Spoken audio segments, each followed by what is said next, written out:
Assalamualaikum warahmatullahi wabarakatuh. Selamat pagi seluruh mahasiswa kelas akuntansi keuangan menengah 2, baik di kelas A3 maupun A4. Pagi ini giliran A4 dulu, besok insyaallah giliran A3. Sebelum kita memulai kuliah, mari kita berdoa agar wabah ini bisa pergi dari kita. Hanya Allah yang bisa membuangnya dari kita dan menjaga kita agar kita tidak terjangkiti.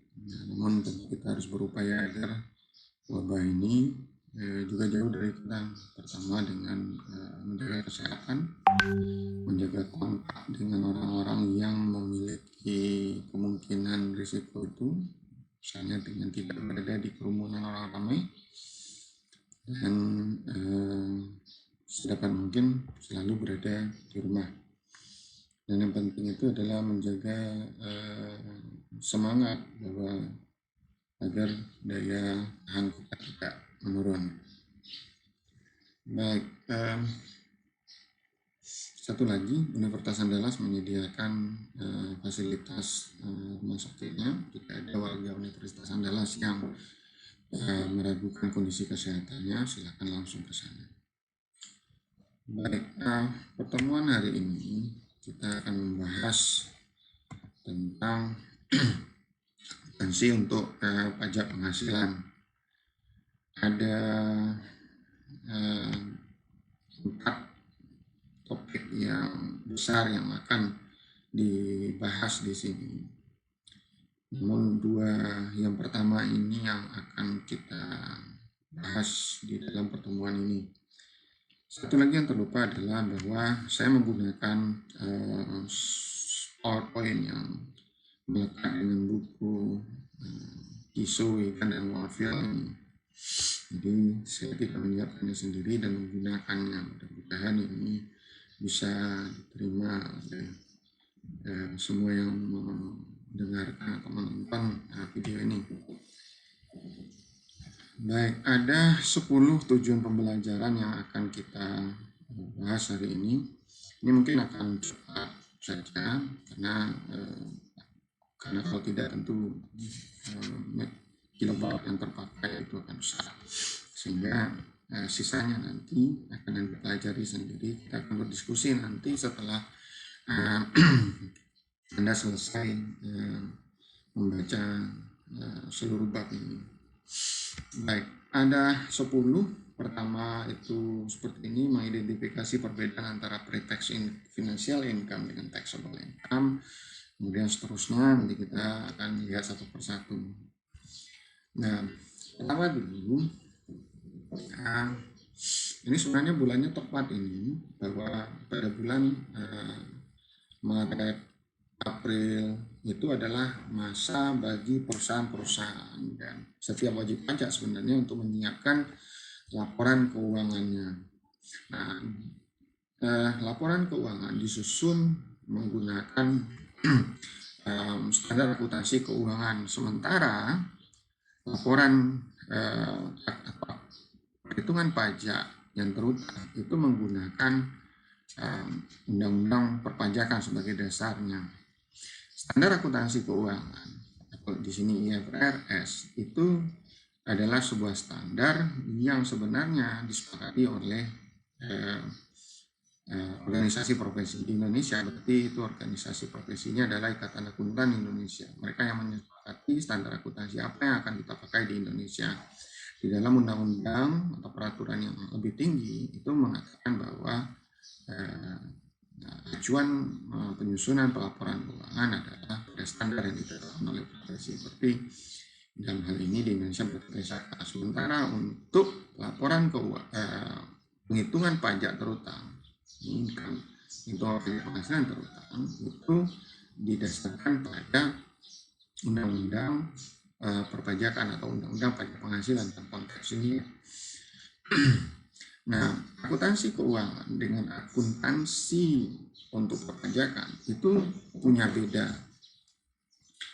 Akuntansi keuangan berbasis pada akrual, sementara akuntansi untuk perpajakan itu basisnya lebih berat pada basis kas, atau bisa dikatakan dua basis pendekatan digunakan di sana. Nah, salah satu nanti perbedaannya, misalnya saya lanjutkan dulu, adalah perbedaan bahwa di dalam akuntansi keuangan diakui adanya pengisian atas piutang yang kemungkinan tidak bisa ditagih, tetapi di dalam undang-undang perpajakan tidak boleh ada pengisian atas piutang tidak tertagih, karena itu baru kira-kira. Nah, ketika dia memang tidak bisa ditagih dan bisa dibuktikan dengan secara legal bahwa memang tidak bisa ditagih lagi dari pelanggan kita, baru boleh dihapuskan. Sementara akuntansi yang tahu itu sudah menghapuskan sebelum piutang itu betul-betul tidak bisa ditagih, karena ada prinsip konservatisme di dalam akuntansi, sementara di dalam perpajakan tidak menganut konsep tersebut. Jadi itu dua beda ya. Nah, konsekuensinya, maka kalau kita menghitung laba sebelum pajak antara PSK yang disusun oleh antara PSK, laporan keuangan yang disusun oleh perusahaan-perusahaan yang ada di bursa, itu tidak akan sama dengan penghasilan kena pajak menurut undang-undang pajak penghasilan. Jadi misalnya kalau di dalam laporan keuangan dikatakan bahwa laba perusahaan sebelum pajak itu 100 juta rupiah, maka menurut undang-undang perpajakan laba itu bisa lebih tinggi daripada 100 juta rupiah atau bisa lebih rendah dari 100 juta rupiah, karena ada perbedaan prinsip di dalam penghitungan keduanya. Tapi ini bukan berarti bahwa akan ada dua standar akuntansi, bahwa akan ada dua pembukuan yang tetap satu, tetapi berbeda adalah aturan yang menyebabkannya. Sehingga nanti pajak yang terutang atau pajak penghasilan menurut PSK atau IFRS itu tidak akan sama dengan utang pajak menurut undang-undang perpajakan, karena untuk penghitungan pajak menggunakan undang-undang pajak atau tax code, sementara untuk menghitung laba koperasi menggunakan PSK atau IFRS. Nah, misalnya di sini pada tahun 2015 Chelsea itu melaporkan pendapatan $130.000 dan biaya sebesar $60.000 selama 3 tahun, 2015, 2016, dan 2017. Nah, kemudian dengan menggunakan undang-undang perpajakan itu ekspor purpose, Chelsea melaporkan biayanya tetap 60.000 betul, tetapi pendapatannya itu yang tidak lagi sama. Pendapatan menurut undang-undang perpajakan adalah 100.000 pada tahun 2015, 150.000 pada tahun 2016, dan 140.000 di tahun 2017. Nah, mari kita lihat di dalam ini ada di dalam buku di gambar ilustrasi 19.2 dan 19.3. Sini Anda lihat, menurut pembukuan Chelsea pendapatannya adalah 130.000 di tahun 2015, tapi setelah menyesuaikan dengan peraturan perpajakan sebenarnya hanya 100.000. Jadi konsekuensinya sebenarnya pendapatannya lebih rendah, sehingga pajaknya tentu juga akan menjadi lebih rendah. Nah, tetapi biaya semuanya sama, artinya semua biaya yang dicatat oleh Chelsea menurut PSK itu diakui seluruhnya oleh undang-undang perpajakan. Nah, kita lihat di sini ada 70 tahun 2015 dulu ada 70.000 pre-tax financial income-nya ada sebelum pajak, lalu dikalikan dengan pajak 40% dapat 28.000. Itu berlaku sama, diilustrasikan sama untuk ketiga tahun.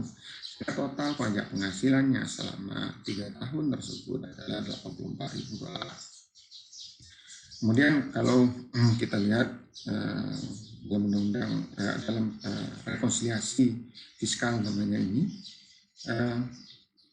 pendapatan 100.000 biaya tetap sama, Nah, karena pendapatan lebih rendah menurut undang-undang perpajakan itu lebih rendah, maka taxable income penghasilan kena pajaknya hanya 40.000 dikali dengan 6, ya, dari pajak 40% adalah 16.000. Anda perhatikan di sini bahwa utang pajak yang dicatat oleh penghasilan dicatat menurut pembukuan ada 28.000, sementara di sini pada tahun pertama hanya 16.000, tahun kedua naik 36.000, tahun ketiga turun lagi menjadi 32.000 rupiah.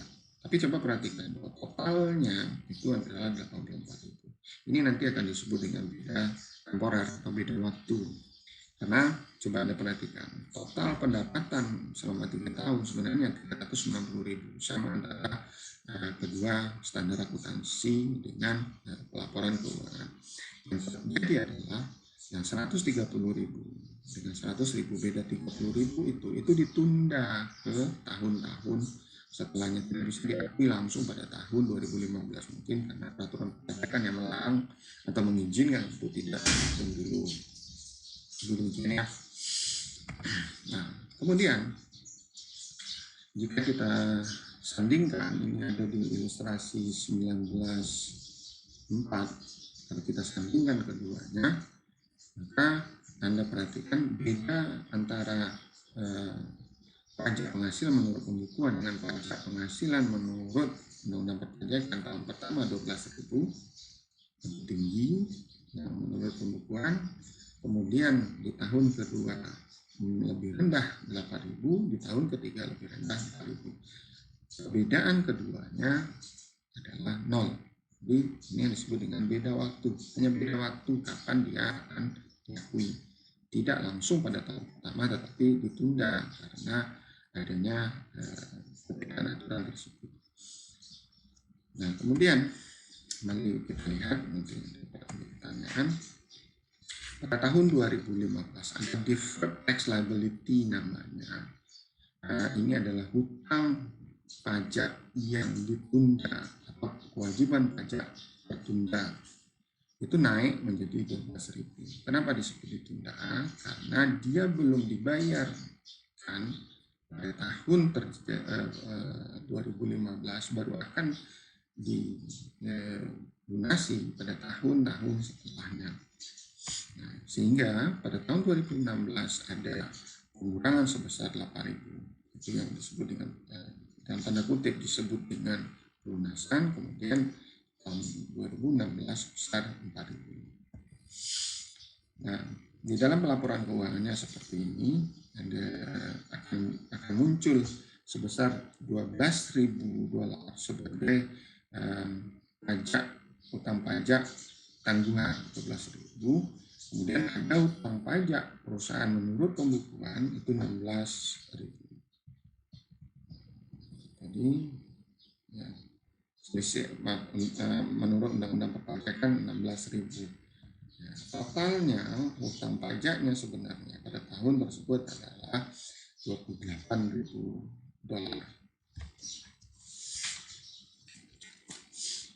Oke, contoh di sini kita lihat di sini di dalam income statement-nya ada pajak penghasilan, biaya atau biaya atas pajak penghasilan, biaya ya, itu adalah 28.000, sama seperti menurut pembukuan dari total imbang. Yang pertama, nah kemudian tujuan pembelajaran kedua adalah menggambarkan beda temporer yang terjadi karena adanya future taxable, jadi di masa depan akan dikenai pajak. Nah, beda temporer ini adalah beda yang hanya disebabkan oleh waktu.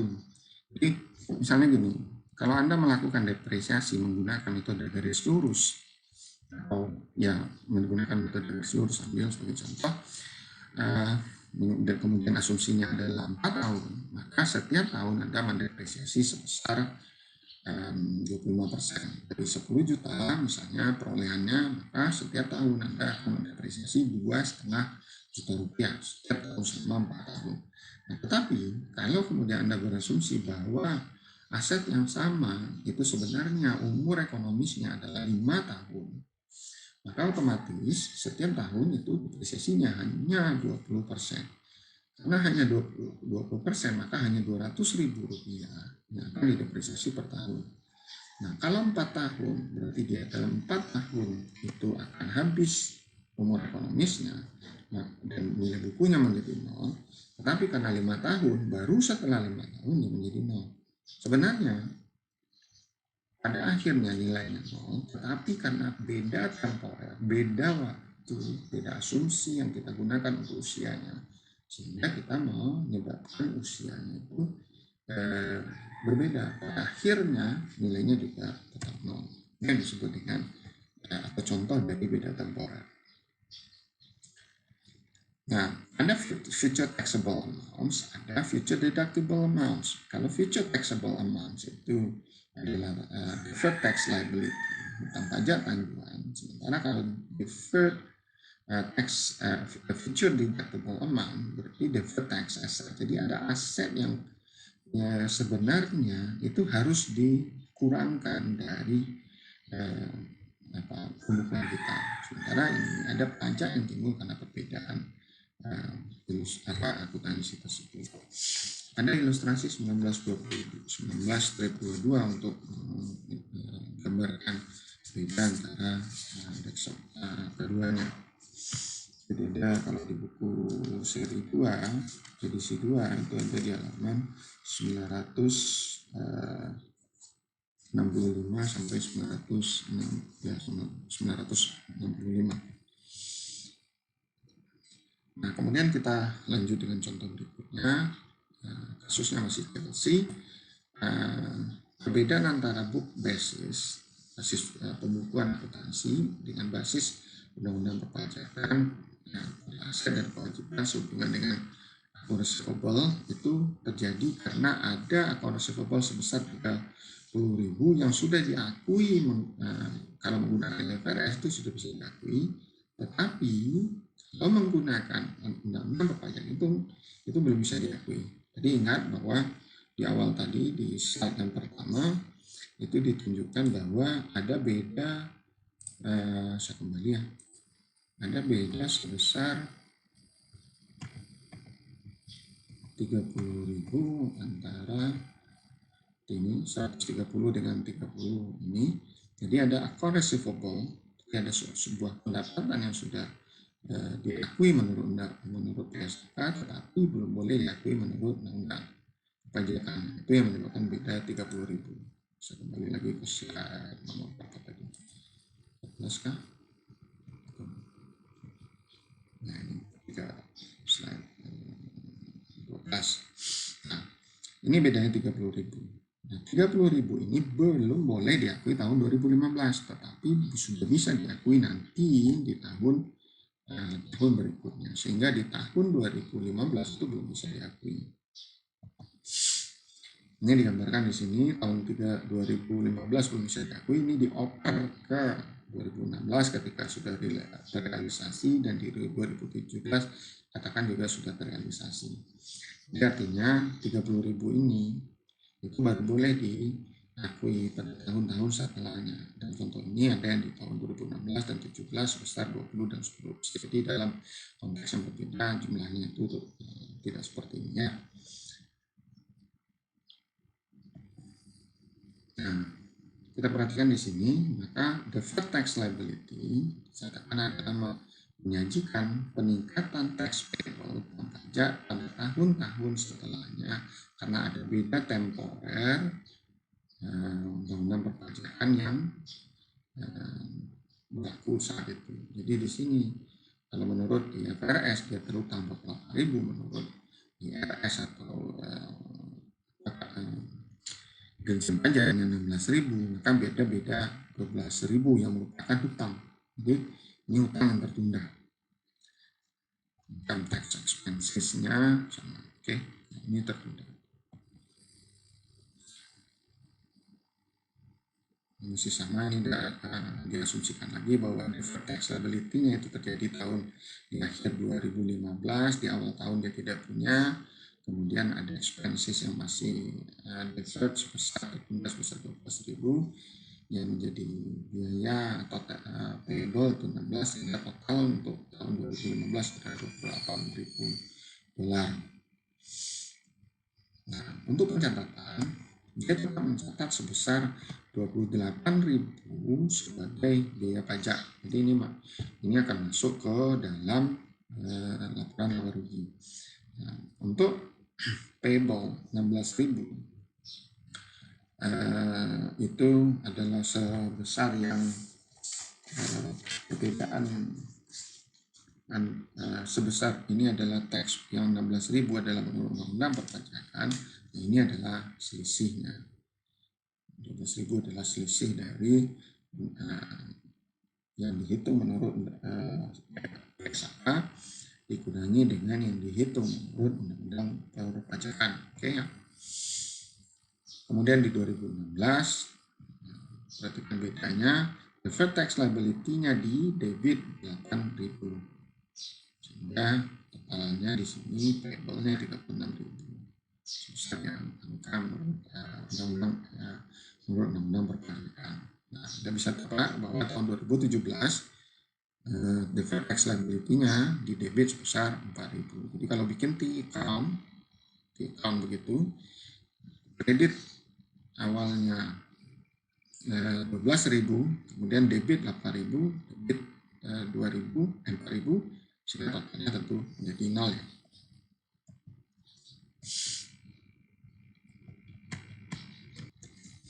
Baik, kita lanjutkan.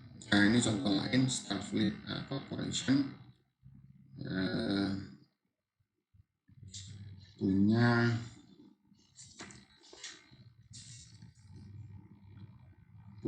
beda temporer pada akhir 2014 yang akan di reverse, dibalik lagi pada tahun setelahnya dan menyebabkan taxable amount-nya menjadi 55.000 di tahun 2015, 60.000 di 2016, dan 75.000 pada tahun 2017. Kemudian pre-tax financial income yang 400.000.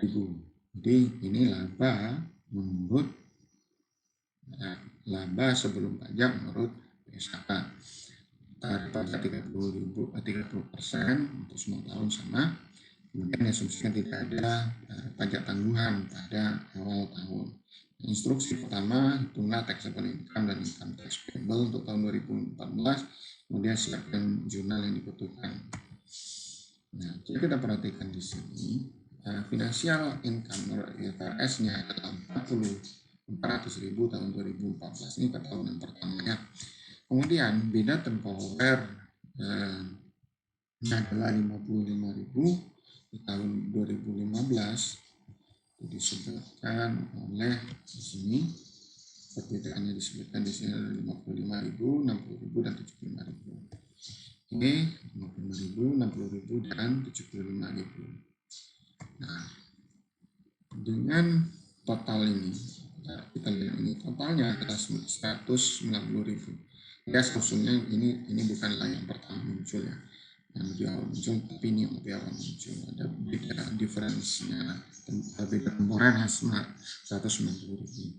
Nah, taxable income-nya hanya 210.000 sehingga income tax-nya 63.000. Kita lihat di sini ada pajak pada tahun-tahun berikutnya. Kalau kita hitung ini 33 tambah 22 berarti 63 ya.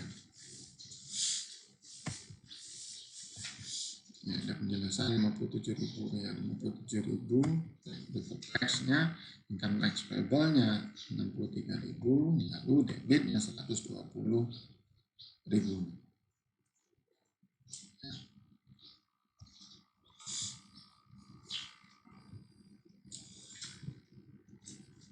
Baik, kita selesai untuk 2 learning objective. Tadi feature deduct taxable amount sekarang adalah feature deductible amount. Artinya kalau tadi kita berutang saat di awal di 2015, kalau sekarang kita justru berpiutang, kalau seperti itu ya. Nah, ilustrasinya tahun 2015 Cunningham itu mengestimasi ada warranty ya, karena garansi, karena sehubungan dengan penjualan oven microwave. Nah, besar garansi yang harus yang diestimasi adalah 500.000. Nah, 500.000 ini diperkirakan akan dibayarkan selama 2 tahun. Dengan jumlah yang sama 250.000 per tahun. Nah, di sini Undang-Undang Perpajakan melarang adanya hutang garansi untuk diakui lebih awal. Karena kan tidak pasti bahwa peristiwa itu terjadi. Kalau sudah diakui lebih awal, maka otomatis pajak penghasilan yang akan dibayar oleh perusahaan menjadi lebih kecil. Ini tidak boleh oleh Undang-Undang Perpajakan. Nah, untuk tujuan pembukuan dia melaporkan ada garansi di sini tujuan pembukuan. Tetapi Undang-Undang Perpajakan melarangnya sehingga nol ya. Oke, sehingga biaya atau utang garansinya nol. Akuntansi tidak mengakui ada utang garansi sebesar 500.000. Itu tidak masalah. Nah, ini skemanya 500.000 itu menurut Undang-Undang Perpajakan tidak boleh, maka harus ditunda sampai betul-betul terrealisasi. Katakan terrealisasinya memang 250.000 di tahun 2016 dan 250.000 lagi di tahun 2017. Nah, di sini artinya ada aset perusahaan, aset deferred tax aset, jadi aset pajak yang ditunda.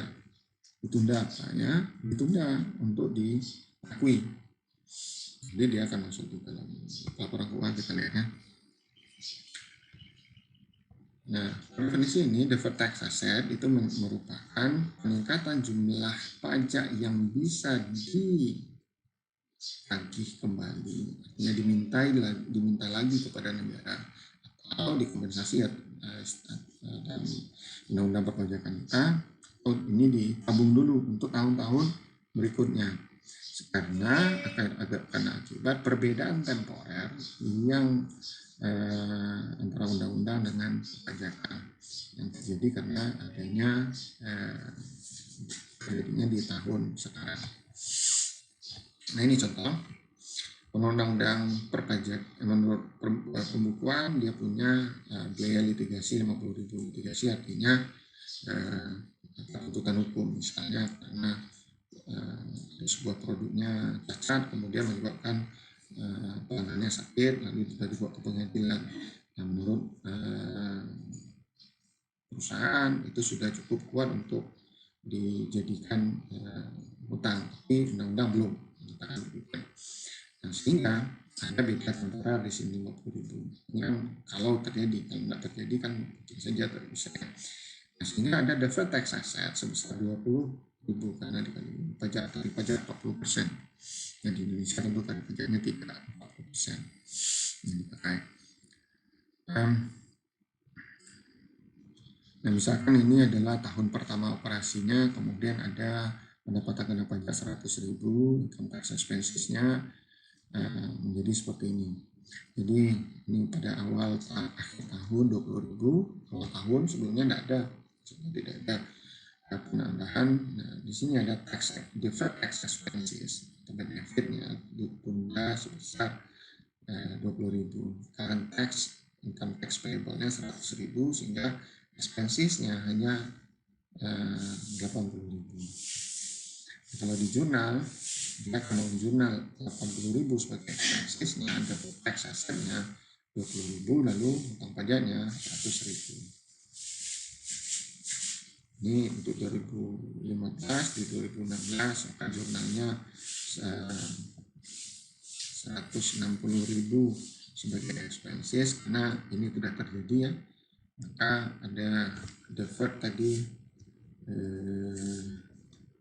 tundanya itu 20.000 ini 40% dari 250.000 dan satu kemudian current tax expenses-nya 2016 140.000. Total pajak penghasilan 160.000. Ini yang diakui. Nah, lihat di sini bahwa deferred tax asset-nya dipindahkan di kredit sekarang. Tadi 20.000 10.000 di debit, sekarang 20.000-nya di kredit. Jadi deferred tax asset-nya sekarang sudah 0. Nah, ya, 2015 dia 20.000, 2016 sudah 20.000. Kemudian kita lanjutkan kepada tujuan pembelajaran yang keempat, menjelaskan non-recognition, artinya tidak bisa diakuinya bagian dari deferred tax assets.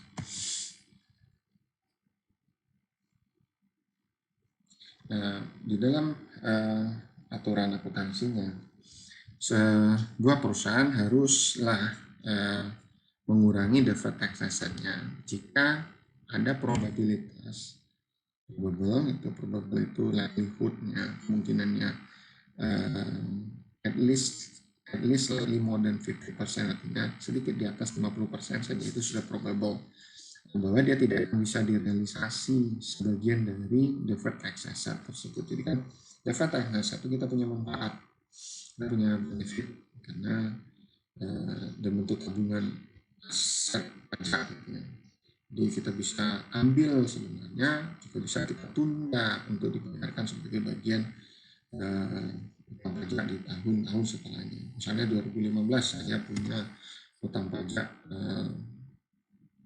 deferred tax asset-nya sebesar katakan 50 juta, maka 50 juta itu karena kelebihan bayar, maka saya bisa sebenarnya minta untuk dikembalikan kepada saya, atau saya jadikan untuk tabungan membayar pajak di tahun-tahun setelahnya, misalnya tahun 2021, 2022 dan seterusnya. Di sini diberikan contoh kalau W memiliki deferred tax asset account sebesar balance-nya 150.000, berarti debitnya pada akhir tahun 2014 karena adanya perbedaan sebesar 375.000 pada akhir 2015 tahun berikutnya, perbedaannya menjadi 500.000, dinaik dia. Taxable income pada tahun 2015 sebesar 450, tax rate 440%. Nah, instruksinya di sini jika sangat mungkin bahwa 30.000 euro itu dari deferred tax asset tidak akan bisa ditagih, maka siapkanlah jurnalnya. Nah, ini yang tadi 375.000 sebagai beda temporer. Kemudian pajak penghasilannya, utang pajak penghasilan sebesar 150.000.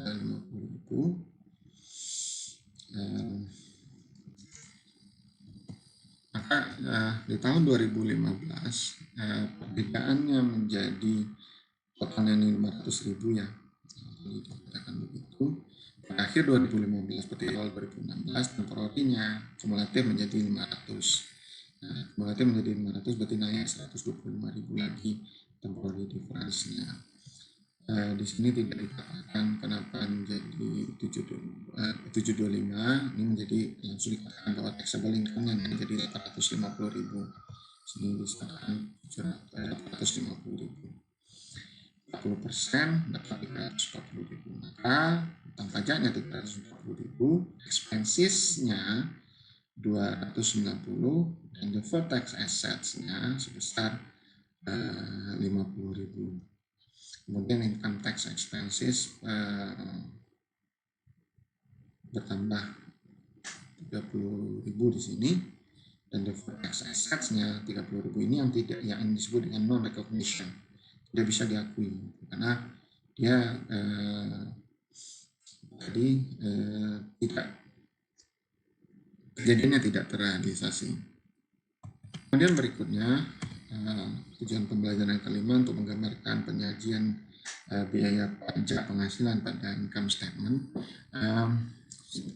Ini sekedar formula saja bahwa utang pajak penghasilan ditambah dengan perubahan deferred tax income itu adalah tax income atau tax expense atau tax benefit.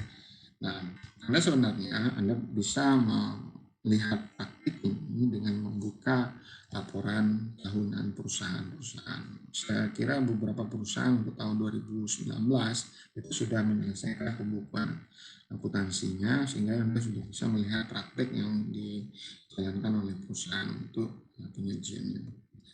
Di sini hanya penyajian model secara hipotetis saja ya. Nah, di sini ada Chelsea, penyajian ini ada yang deferred, ada yang current. Nanti kalau ada kesempatan akan saya tunjukkan.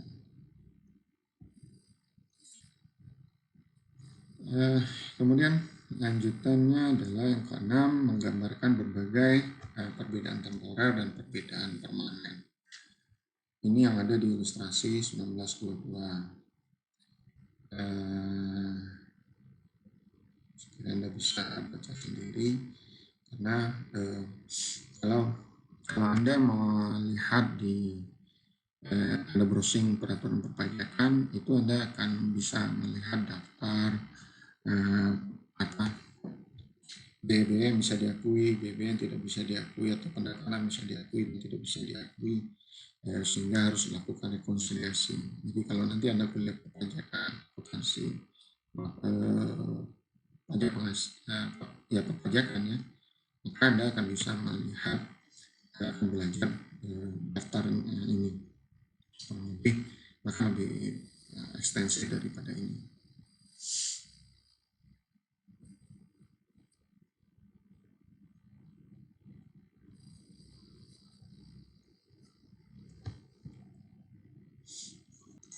Kemudian kita lihat permanent difference, beda permanen. Beda permanen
Nah di Indonesia ini tidak ada, setahu saya itu.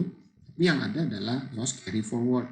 Jadi kalau tahun ini kita rugi, maka kerugian tahun ini bisa menutupi pembayaran pajak di